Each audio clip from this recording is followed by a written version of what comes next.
Hello, I'm Lyra, Mr.Drowsy's assistant. I know you've missed your colorful dreams, and now you're here. Mr. Drowsy missed you too, and as always, he's waiting to read you a story in that calm, expressionless voice of his. Now, take a deep breath. I'll count down from 5. With each number, let your body soften and your thoughts drift away. 5, 4, 3, 2, 1.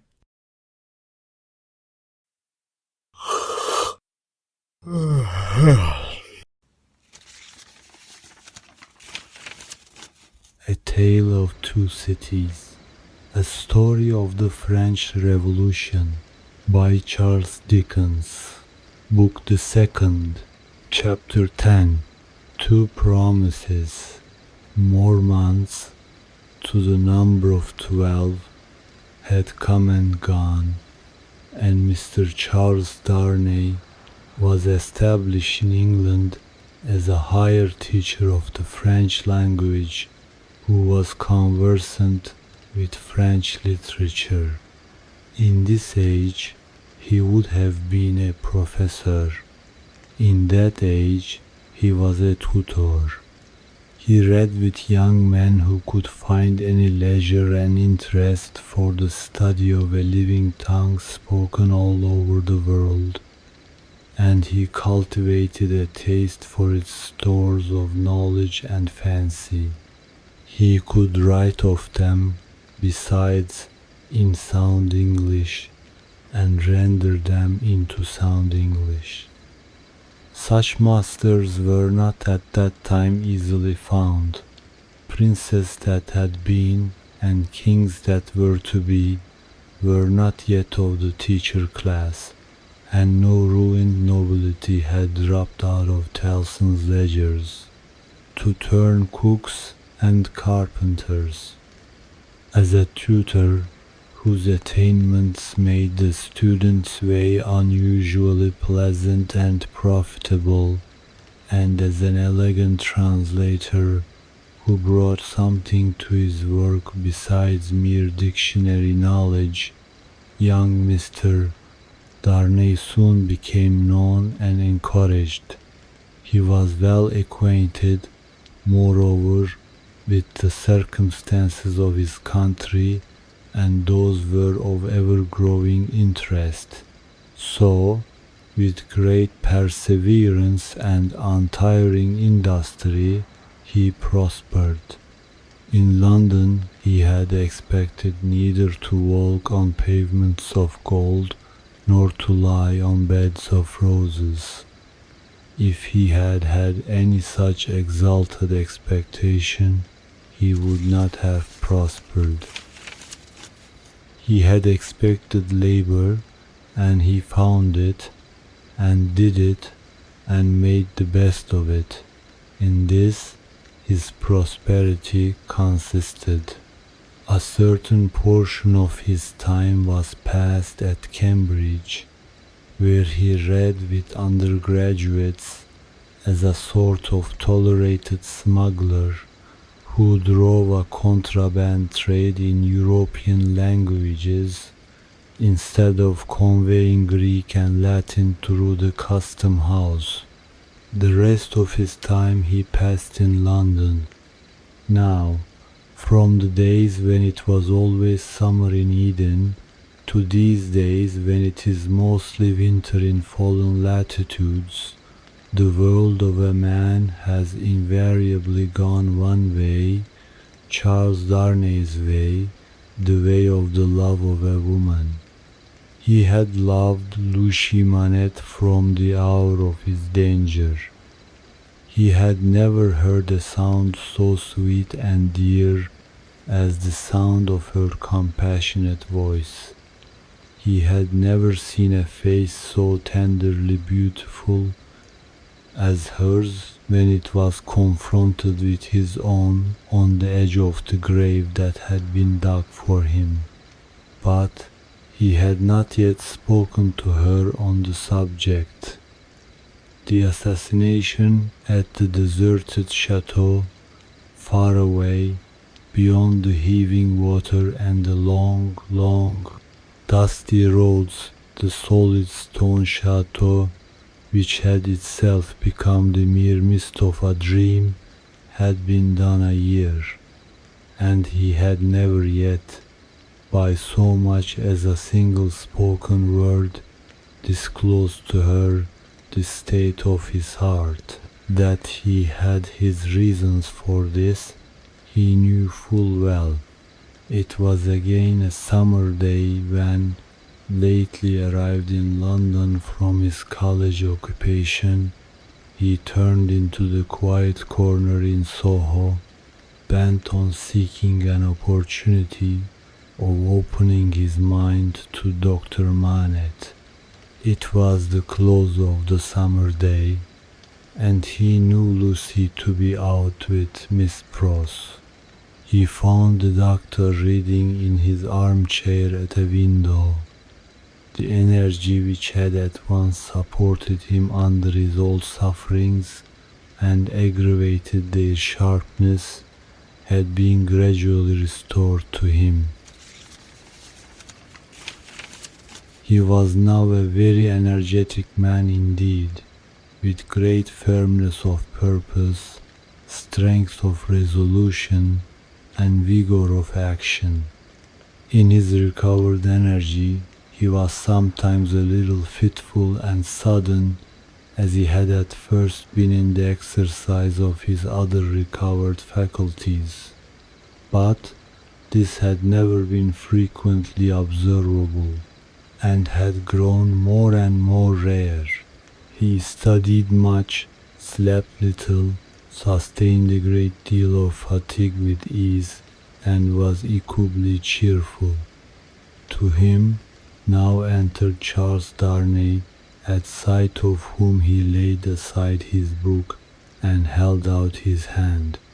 "Charles Darnay, I rejoice to see you. We have been counting on your return these 3 or 4 days past.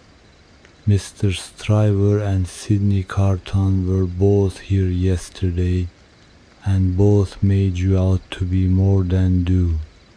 I am obliged to them for their interest in the matter," he answered, a little coldly as to them, though very warmly as to the doctor. "Miss Manette is well," said the doctor, as he stopped short, "and your return will delight us all. She has gone out on some household matters, but will soon be home. Dr. Manette, I knew she was from home. I took the opportunity of her being from home to beg to speak to you." There was a blank silence. "Yes?" said the doctor, with evident constraint. "Bring your chair here and speak on." He complied as to the chair, but appeared to find the speaking on less easy. "I have had the happiness, Dr. Manette, of being so intimate here," so he at length began, "for some year and a half, that I hope the topic on which I am about to touch may not." He was stayed by the doctor's putting out his hand to stop him. When he had kept it so a little while, he said, drawing it back, "Is Lucy the topic?" "She is. It is hard for me to speak of her at any time. It is very hard for me to hear her spoken of in that tone of yours, Charles Darnay. It is a tone of fervent admiration, true homage, and deep love, Dr. Manette," he said deferentially. There was another blank silence before her father rejoined, "I believe it. I do you justice, I believe it. His constraint was so manifest, and it was so manifest too, that it originated in an unwillingness to approach the subject that Charles Darnay hesitated. Shall I go on, sir? Another blank. Yes, go on. You anticipate what I would say, though you cannot know how earnestly I say it, how earnestly I feel it, without knowing my secret heart, and the hopes and fears and anxieties with which it has long been laden. Dear Dr. Manette, I love your daughter fondly, dearly, disinterestedly, devotedly. If ever there were love in the world, I love her. You have loved yourself. Let your old love speak for me. The doctor sat with his face turned away and his eyes bent on the ground. At the last words, he stretched out his hand again, hurriedly, and cried, "Not that, sir. Let that be. I adjure you, do not recall that." His cry was so like a cry of actual pain that it rang in Charles Darnay's ears long after he had ceased. He motioned with the hand he had extended, and it seemed to be an appeal to Darnay to pause. The latter so received it and remained silent. "I ask your pardon," said the doctor in a subdued tone after some moments. "I do not doubt your loving Lucy. You may be satisfied of it." He turned towards him in his chair, but did not look at him or raise his eyes. His chin dropped upon his hand, and his white hair overshadowed his face. "Have you spoken to Lucy?" "No." "Nor written?" "Never." It would be ungenerous to affect not to know that your self-denial is to be referred to your consideration for her father. Her father thanks you.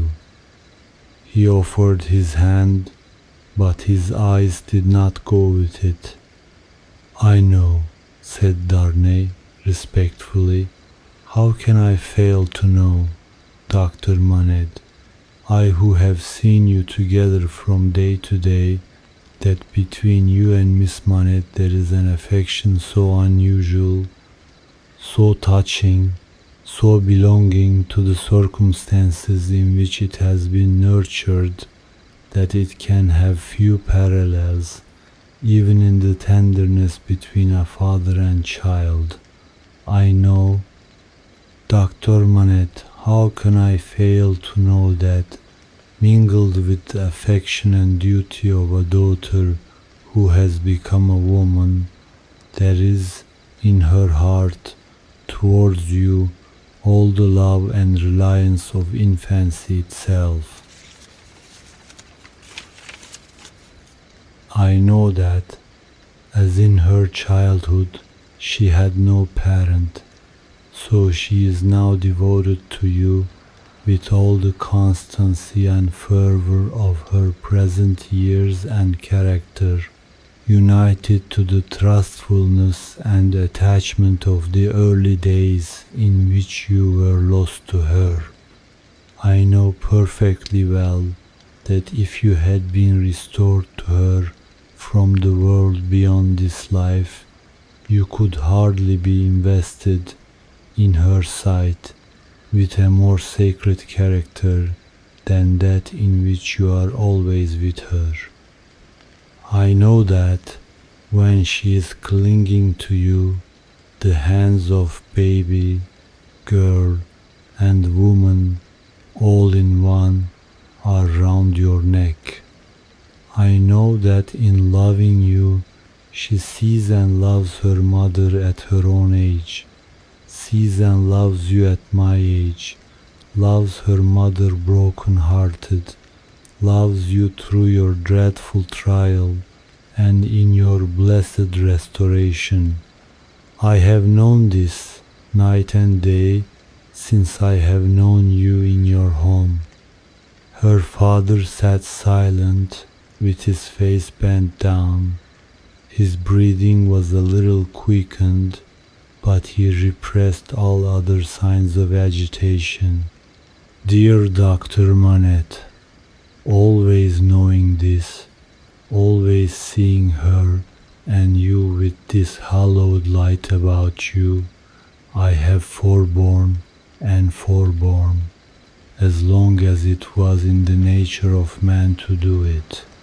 I have felt and do even now feel that to bring my love, even mine, between you is to touch your history with something not quite so good as itself. But I love her. Heaven is my witness that I love her. I believe it, answered her father mournfully. I have thought so before now. I believe it. But do not believe, said Darnay, upon whose ear the mournful voice struck with a reproachful sound, that if my fortune were so cast as that, being one day so happy as to make her my wife, I must at any time put any separation between her and you, I could or would breathe a word of what I now say. Besides that, I should know it to be hopeless. I should know it to be a baseness. If I had any such possibility, even at a remote distance of years, harbored in my thoughts and hidden in my heart, if it ever had been there, if it ever could be there, I could not now touch this honored hand. He laid his own upon it as he spoke. No, dear Dr. Manette, like you, a voluntary exile from France, like you, driven from it by its distractions, oppressions, and miseries, like you, striving to live away from it by my own exertions, and trusting in a happier future. I look only to sharing your fortunes, sharing your life and home, and being faithful to you to the death. Not to divide with Lucy her privilege as your child, companion, and friend, but to come in aid of it, and bind her closer to you, if such a thing can be. His touch still lingered on her father's hand, answering the touch for a moment, but not coldly. Her father rested his hands upon the arms of his chair and looked up for the first time since the beginning of the conference. A struggle was evidently in his face, a struggle with that occasional look which had a tendency in it to dark doubt and dread. You speak so feelingly and so manfully, Charles Darnay, that I thank you with all my heart, and will open all my heart, or nearly so. Have you any reason to believe that Lucy loves you? None, as yet none. Is it the immediate object of this confidence that you may at once ascertain that, with my knowledge? Not even so. I might not have the hopefulness to do it for weeks. I might, mistaken or not mistaken, have that hopefulness tomorrow. Do you seek any guidance from me? I ask none, sir, but I have thought it possible that, you might have it in your power, if you should deem it right, to give me some. Do you seek any promise from me? I do seek that. What is it?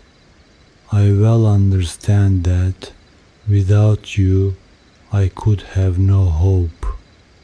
I well understand that even if Miss Manette held me at this moment in her innocent heart, do not think I have the presumption to assume so much I could retain no place in it against her love for her father. If that be so, do you see what, on the other hand, is involved in it? I understand equally well that a word from her father in any suitor's favor would outweigh herself and all the world. For which reason, Dr. Manette, said Darnay, modestly but firmly, I would not ask that word to save my life. I am sure of it. Charles Darnay, mysteries arise out of close love as well as out of wide division. In the former case, they are subtle and delicate and difficult to penetrate. My daughter Lucy is, in this one respect, such a mystery to me. I can make no guess at the state of her heart. May I ask, sir, if you think she is? As he hesitated, her father supplied the rest. Is sought by any other suitor? It is what I meant to say. Her father considered a little before he answered. You have seen Mr. Carton here yourself. Mr. Stryver is here too, occasionally. If it be at all, it can only be by one of these. Or both, said Darnay. I had not thought of both. I should not think either. Likely, you want a promise from me. Tell me what it is. It is that if Miss Manette should bring to you at any time, on her own part, such a confidence as I have ventured to lay before you, you will bear testimony to what I have said and to your belief in it. I hope you may be able to think so well of me as to urge no influence against me. I say nothing more of my stake in this. This is what I ask. The condition on which I ask it, and which you have an undoubted right to require, I will observe immediately. I give the promise, said the doctor, without any condition. I believe your object to be, purely and truthfully, as you have stated it. I believe your intention is to perpetuate, and not to weaken, the ties between me and my other and far dearer self. If she should ever tell me that you are essential to her perfect happiness, I will give her to you. If there were Charles Darnay, if there were, the young man had taken his hand gratefully. Their hands were joined as the doctor spoke. Any fancies, any reasons, any apprehensions, anything whatsoever, new or old, against the man she really loved, the direct responsibility thereof not lying on his head, they should all be obliterated for her sake. She is everything to me, more to me than suffering, more to me than wrong, more to me well. This is idle talk. So strange was the way in which he faded into silence, and so strange his fixed look when he had ceased to speak, that Darnay felt his own hand turn cold in the hand that slowly released and dropped it. "You said something to me," said Dr. Manette, breaking into a smile. "What was it you said to me?"